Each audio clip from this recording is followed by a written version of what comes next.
Today, pakita ko sa inyo itong kagandahan ng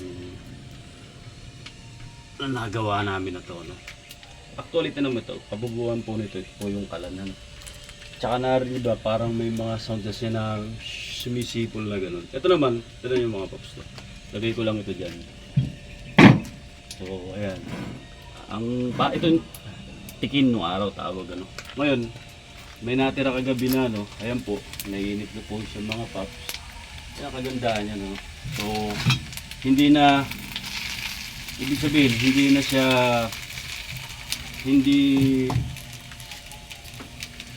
na kayo mahihirapan na maglinis na yung kaldero pagka ganito yung kalampo ninyo. Pinagawa ko lang din po yan. Pero, siyempre, share ko lang po sa inyo. Yan nyo, no? Yan. Pagka mainit na, yung pinagpatungan natin tiking. Ngayon, ganito, tinan nyo po ito. Luto ako ngayon na sinain. Alam mo, hindi na iitim yung wit ng kaldero mo, no? At saka isang ka pa. Kung may makakuha na ka naman mga kahoy, kahit ganito na kalalaki, no?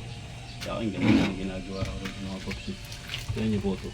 Sinalagay ko lang po siya na ganyan para di po maubos yung kapoy. Kahit magdamag po yan natin. Pero, diba? Hindi ka na mag-tape talad ng maliliit. Yan, tapos sinasarado ko, no? Tapos na nyo to. May painitan din ako ng tubig dito, no? Kaya nainit ko na yun. Tapos nagsalang din po ako ng kape. Kita nyo naman, ano? Lahat yan, malilinis siya, hindi yung nangingitim. Ngayon, kung may ganyan ka magpapagawaan, mas mainam yun. Ito mo ako. Mas luluto ako fresh coffee ng mga reps. Grabe. Bigay pa ng estudyante ko ito dati. Hanggang ngayon buhay pa. Nagamit ko. Ayun, pakita ko lang. Ganito ang aking routine kada umaga. Luto ako, tinan nyo.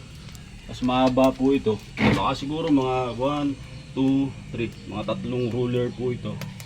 Tsaka 2 ruler naman po. Papunta doon sa likod. Ayos na ayos po ito mga babs. Ano? Hopefully, sana kahit pa paano, makakatipid tayo sa gasol. Diba? Laking bagay din eh. Oh, mahala yan. Magdikahoy ka na rin. Ciao.